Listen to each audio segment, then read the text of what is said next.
Hello student, good afternoon everyone. Today we are going to start with a new chapter, Standard 8, lesson number 3. The lesson name is Why Do We Need a Parliament?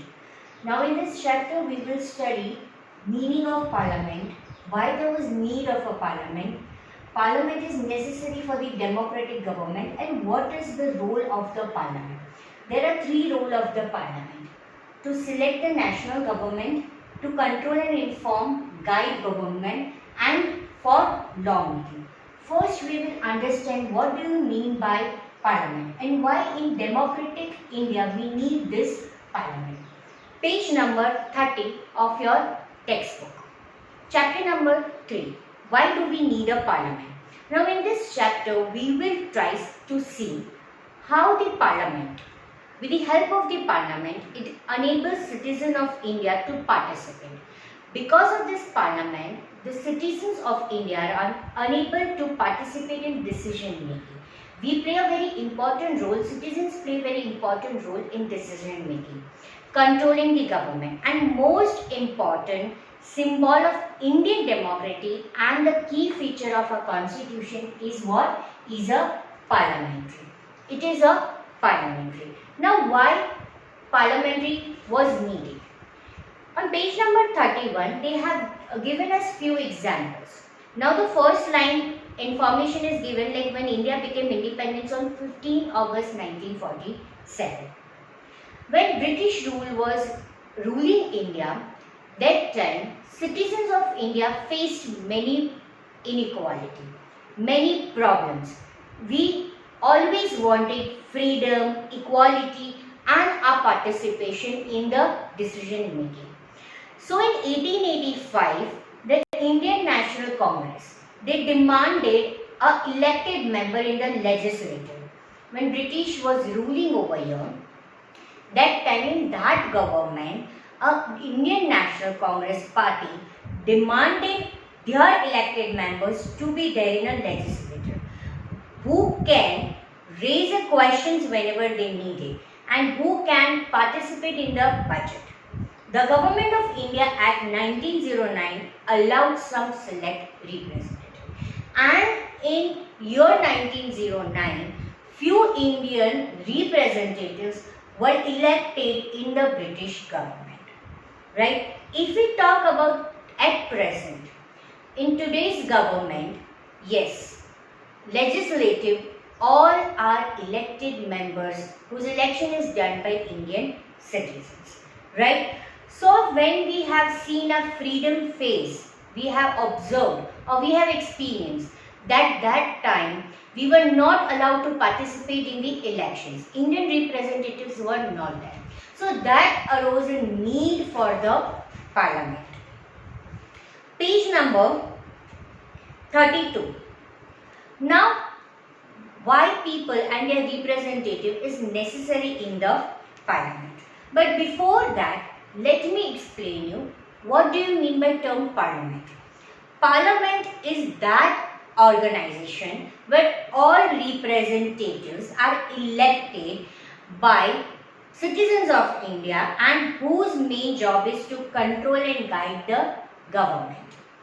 In this sense, people choose the representatives and they form this government who has to work for the welfare of the citizen of the country. When India adopted democratic government, it became very necessary to adopt a parliamentary form of government. Now, the basic idea of democracy, when we say a democracy, in a democracy government, the main basic idea is that people, citizen, individual, they play very important role in government. They play very important role in decision making, in election of their representative. They are the important to form a government, right? Now, what do you mean by democratic government? This point is there in your page number 33. See, in 33 there is one box, right? Now, the term constituency and represent, like all are the members of legislative assembly. As we know, the government has three organs: legislative, executive and judicial. I had already explained you the three organs in the first chapter when I had explained you the key features of our Indian constitution. There are three organs: legislative, executive and judicial. Legislative organ are the elected representative and they are known as MLA, that is Member of Legislative Assembly, and their main work is making of law, right? So this legislative assembly has two houses. They have Rajya Sabha and Lok Sabha, right? Legislative assembly has two houses, Rajya Sabha and Lok Sabha. When I talk about these two houses, Rajya Sabha and Lok Sabha, these two houses is known as parliamentary houses. These two houses are known as parliamentary houses, and this house has three functions. To select the national government, yes, who will rule which party will rule the nation. To control and inform and guide the government, that parliamentary has full right to control the government. And law making, as we have studied in first chapter, that main function of legislative is to make a law. So law making is a very important objective or a function. Now to form this democratic government, it is not a direct participant. People do not direct elect them, their representative, right? It is not directly.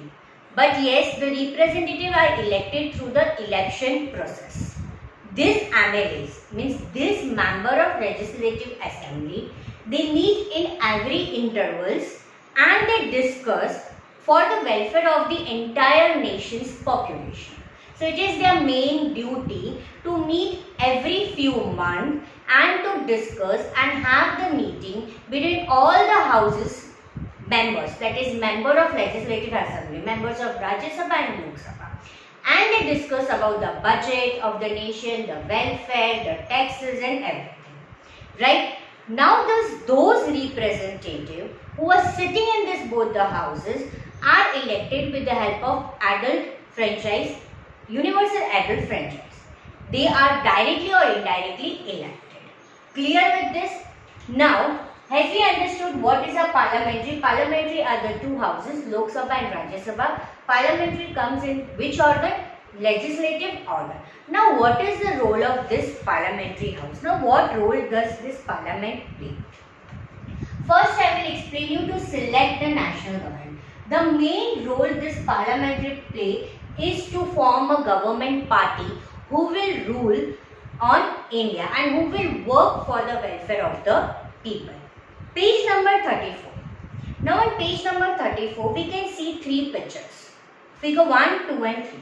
Now the top figure, page number 34, the first figure is Parliament of India, which is known as Sansad in India.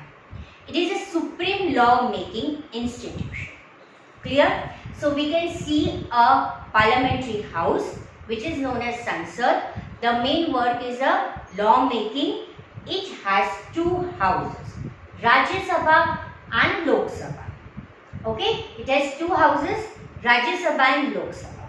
Now we can see the figure 2. It is a figure of Rajya Sabha. It is also known as Council of States. Rajya Sabha is also known as Council of States. With the total member 245 members. How many members are there? कितने representatives यहाँ पे होते हैं? 245. और उसका main जो chairperson होते हैं, यानी कि ये हाउस को जो हैंडल करता है वो vice president of India. Third picture we can see it is of Lok Sabha. It is known as House of People. Total member are 545 and it is preceded by the speaker. Clear? Have you seen the three figures on page number 34? First figure is about the parliamentary house, second is Rajya Sabha and third is Lok Sabha. कितने houses में कितने members होते हैं और कौन उसको lead करता है. Now the down paragraph, the role of parliament. Created after 1947, The Indian Parliament is an expression of the faith that people of India have a principle of democracy. This parliamentary was formed in 1947 with the main principle of democracy. Means India will follow a democratic government. Now, participation of people in decision making was main concern. When we follow a democratic government, at that time, people participation was important. The parliament at our system has immense power because it is representative of people. Now, why our parliamentary have more power? Because all the representatives are elected by the people. Elections to the parliament have similar in the state legislature every 5 years, right? Lok Sabha usually elected once every 5 years. जो लोक सभा house है वो every 5 year में उसके representative का election होता है. Country is divided into numerous constituencies, area, right? हर एक कंस्टिट्यूएंसी में से एक पर्सन पार्लियामेंट्री रिप्रेजेंटेटिव के लिए इलेक्ट होता है. Candidates who are standing for the election वो कोई भी पॉलिटिकल पार्टी का होता है. Okay, so Lok Sabha every 5 year में उसके इलेक्शंस होते हैं. वो रिप्रेजेंटेटिव कैसे आते हैं? हर एक कंट्री में कॉन्स्टिट्यूएंसी डिवाइड होता है. हर एक कॉन्स्टिट्यूएंसी में से एक रिप्रेजेंटेटिव सिलेक्ट होके आता है और वो कोई भी पार्टी में से बिलोंग हो सकता है. तो लोकसभा में ऐसे 5400 मीन्स ऐसे मेंबर्स आते हैं, 545 मेंबर्स, कि वो कोई भी एक एरिया में इस कॉन्स्टिट्यूएंसी में से इलेक्ट होके कोई भी पॉलिटिकल पार्टी के हो सकते हैं. Right, now on page number 35. Here one example is given, one data is given, I can see. This is the 16th Lok Sabha election which was held in May 2014. Right? यहाँ पे लोक सभा जो 2014 में हुआ था, इलेक्शन हुआ था, उसकी लिस्ट हमें दी गई है.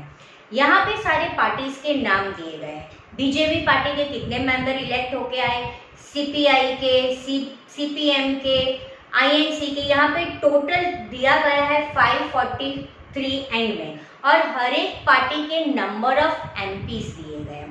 That is known as member of parliamentary. That is known as member of parliamentary. ठीक है, तो हर एक मेंबर जो लोकसभा में इलेक्ट होके आए हैं वो बोला जाते हैं मेंबर ऑफ पार्लियामेंट्री. तो यहाँ पे अगर मैं बोलूँ कि सबसे ज्यादा मेंबर्स कौन से पार्टी के हैं, तो बीजेपी के हैं. राइट, सबसे ज्यादा कम कहाँ पर है, तो सीपीआई के. तो यहाँ पे टोटल नंबर ऑफ मेंबर्स है. जो भी पॉलिटिकल पार्टी के मेंबर्स ज्यादा होते हैं वो फॉर्म करते हैं गवर्नमेंट. वो क्या फॉर्म करते हैं? गवर्नमेंट. जब लोकसभा में सारे एमपीज इलेक्ट होके आ जाते हैं, फिर कौन सी पॉलिटिकल पार्टी के कौन से मेंबर्स ज्यादा है वो देखने के बाद एक नेशनल गवर्नमेंट फॉर्म होती है, और वो होती है पूरे कंट्री को गवर्न करने के लिए, यानी कि नेशनल गवर्नमेंट.